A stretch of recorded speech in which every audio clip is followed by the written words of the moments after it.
Have you ever wondered how a decision made by a central bank, maybe miles away, can end up affecting your job prospects or the interest rate on your car loan? Well, today we're going to pull back the curtain on the ISLM model. It's a classic, powerful tool that connects all those dots between interest rates, economic growth, and the policies that really shape our financial world. So here's our game plan. We're going to start with the big picture, this idea of an economic balancing act. Then we'll break down the two key pieces, the IS curve, which is all about the real economy, and the LM curve, which covers the world of money. After that, the really cool part, we'll smash them together to see how they find their balance, how government policies can shake things up, and why this model is still absolutely essential for making sense of the news today. You know, at the heart of it, macroeconomics is really just this giant balancing act. On one side, you've got the world of actual stuff, cars being built, services being sold. And on the other, you have the financial world of money, credit, and interest rates. The million-dollar question is, how do these two worlds actually talk to each other? So let's just get right to the core of it. How are interest rates and economic growth actually connected? We hear it constantly, right? The central bank raises rates and the economy's supposed to slow down. But why? What's the actual mechanism behind that? This model gives us the visual blueprint to see exactly how that relationship works. All right, let's break it down into two key forces. First, you've got the interest rate. You can just think of this as the price of money. Simple. Second, you have GDP, which is just a big picture number for the health of the economy, the total value of everything a country produces. The ISLM model is our guide to understanding how these two powerful forces find their sweet spot, by looking at two different but deeply connected markets, the market for stuff and the market for money. Okay, first up, let's dive into the goods market. This is the real tangible economy. It's about making things, buying things, selling things, and the tool we use to represent it is our first component, the IS curve. So what in the world is this IS curve? Well, think of it as a line on a graph that shows all the possible points where the stuff market is perfectly balanced. The IS literally stands for investment and savings. For the economy to be stable, the amount of money businesses are investing has to equal the amount of money people are saving.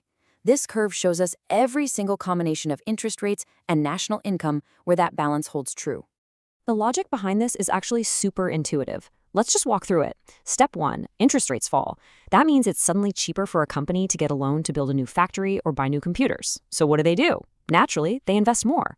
All that new investment means more jobs, more production, which leads to higher overall economic output, or GDP. It's a really clear inverse relationship. When interest rates go down, economic output goes up.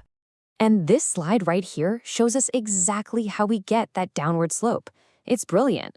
Look at the graph on the left. We see how the interest rate has to adjust to make sure investment equals savings. Now, follow me to the graph on the right.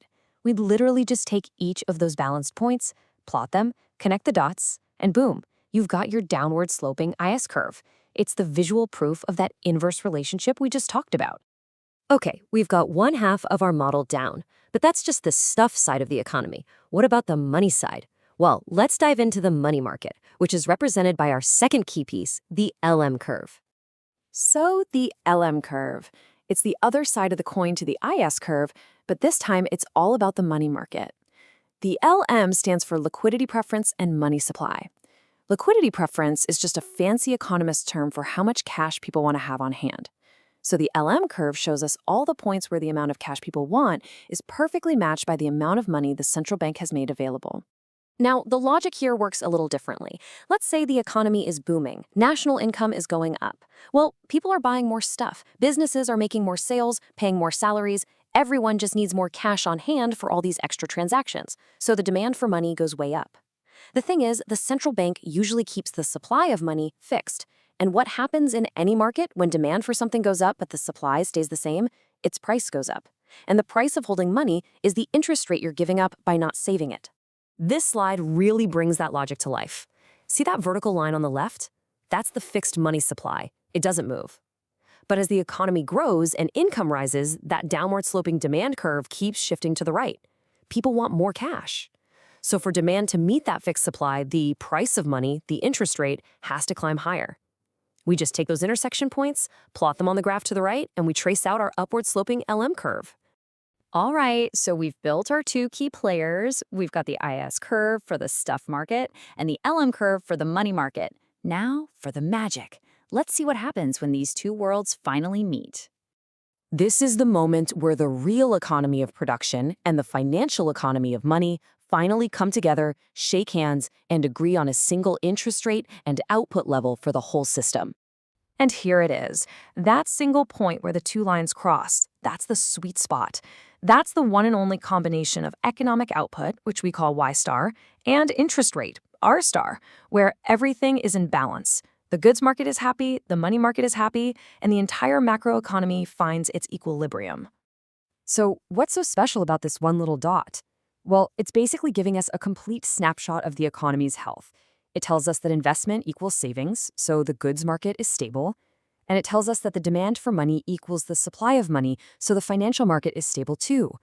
This single point solves for both the economy's overall interest rate and its total level of production at the exact same time. It's pretty powerful. Okay, but a model that just gives you a static picture isn't all that useful, is it?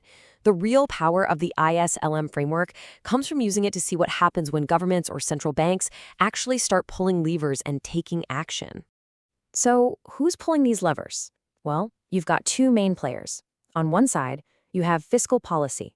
That's the government's toolkit, things like government spending and taxes. Since that directly affects the stuff market, it moves the IS curve. On the other side, you have monetary policy. That's the central bank's territory. They control the money supply, which means they're in charge of shifting the LM curve. Let's see this in action. Say the government decides to spend a ton of money on new roads and bridges. That's a huge injection of spending into the economy. That kicks the entire IS curve over to the right. And what's the result? We get a new equilibrium with higher economic output for sure.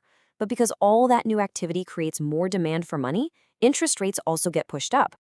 Okay, now for the central bank's move. Let's imagine they want to give the economy a boost. They can increase the money supply, basically making cash cheaper and more available. This shifts the LM curve to the right. Now, we end up with a similar result in one way, higher GDP, but with one crucial difference. Interest rates go down. This is that classic easy money policy you hear about, designed to make it cheaper to borrow and spend. So, we've gone through all this theory, we've been building curves, shifting them all over the place. But why should you actually care about a model that was thought up decades ago? What does it mean for you? Here's why this old model still matters so much. It's like a secret decoder ring for the economy. It helps you cut through all the noise and see the hidden machinery connecting the real world of jobs and production with the financial world of interest rates. It's the framework that lets you understand why a government spending bill might affect your savings account, or how a central bank's decision could impact the housing market. It turns confusing headlines into a story that actually makes sense. So there you have it, the ISLM model, hopefully demystified. You now have the basic toolkit to see the economy not as just a bunch of random, chaotic events, but as an interconnected system. The next time you see a headline about the Fed raising rates or the government passing a spending bill, you won't just be a bystander. You'll have the framework to ask the right questions and see the potential ripples. So my question to you is, how will you see that next headline differently?